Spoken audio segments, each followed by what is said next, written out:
Hello, welcome to the cVsFlight channel. All right, well, we'll have a chance to prove it here, Katie, as the riders are about to take to their second fast session out on the track. The final qualifying session, do you think that he can make those points up? Yeah, it is, and I think once you get that pressure of these guys, I mean, we've seen the chaos of everything, of the just mistakes happen and getting to 13th or whatever, so it'll be fun. Hunter Yoder here jumping into pro motocross for the first time this year. That shows how tricky this high point track can be. Yeah, and that goes to what JT was talking about, how the soul's good, but on the face of that finish line is getting really hard. He just loses the rear end. Remember, I'm not going to remind you. Yes. And Yoder also showed how steep these hills are. It never looks quite the same when you're watching here on the... Yeah, it's actually really insane. I mean, I was telling you yesterday, yeah. I've been here the last 3-4 years. My whole career I've been here, and I'm like, wow, these hills are... Track kitchen behind the start line area, not the mechanics section. Yeah, that's kind of odd. I guess maybe he's going to do a start. Yeah, I was wondering where he was, but yeah, he's there. It looks like he's ready to do a start. Normally when the rider's by himself, that's usually trouble. You know, there's something else. You don't want to hear the mechanic because he has no plans of going back out. It ain't the motorcycle, but yeah, he might be doing some practice starts. I think starts are optional, maybe. I don't know. Yeah, that's odd. I actually just saw RJ Hampshire from the 450 class. They're already headed to the starting gate, so not sure what Levi's doing here. You know what? He's just ready to race. He's just going to sit down there at 1 o'clock. He's ready to go. All right, maybe he's that confident. Okay, now the mechanic's there, put down start blocks. He's going to do some practice starts. And look, we probably talked about it so much in the kitchen that we're tired of talking about it. He's probably tired of hearing it, but the starts have been better, but certainly not great as of late. So maybe a little extra work can help there. Yeah, but that also shows you how important, again, to your point, how important the starts is. I mean, this track is changing. You would think from that first practice to this one, it's going to be more like the race. He's more inclined to actually do starts because he knows that's where his race is won and lost, not necessarily on the racetrack. So it is strange for him to be doing it halfway through the moto, but he knows what he needs. He is averaging a 13.7 first lap position. Now, there was a first turn crash last week and a first lap crash at the opener.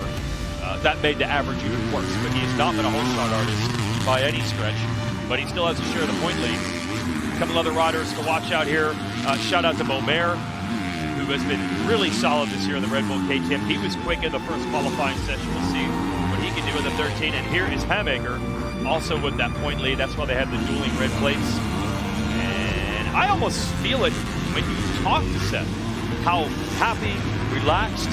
It's like a different guy lately, and why not when you've had these solid results? Yeah, and I think for Seth, I mean, he's riding phenomenal this pro motocross. I mean, even during the supercross. So I think for him, it's starting to, that rear, it's starting to get in the past where the injuries and all that. Now he's starting to be really consistent, even though he's had some crashes.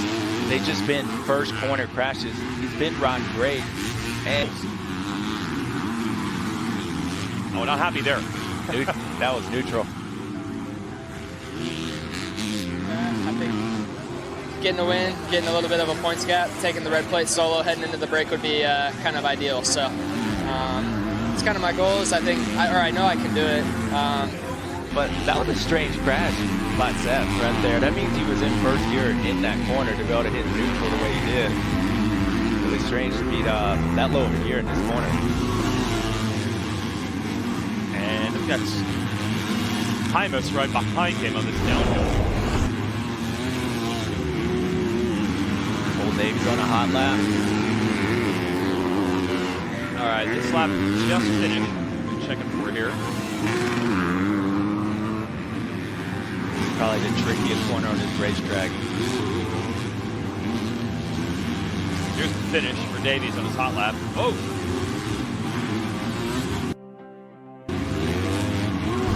Got it wrong, got it right. Stayed on the track though. Gotta watch some mistakes. Kind of rare Friday without rain at High Point. Now, I talked to Jeff Russell with the tractor yesterday, and he said, we'd always prefer to control it ourselves. It's easy to act for, and I'm like, it's going to be a complete mud fest, and the track ends up looking like we start telling where that rotor is once they get that red plate. Does he change at all? I think for him, good thing his teammate is sharing it. He understands that he needs to just continue to grind it out. But I also think that's one of the reasons why you saw him down at the start and not on the racetrack, because his teammate is a great starter. So, hey, shout out to this tall kid on the number 92 Monster Energy Pro Circuit Kawasaki. That is Enzo Temmerman, not our friend Adam Cianciarulo, but he's been earning the spot. So he showed up with his Team Green amateur bike. Davies is going to top both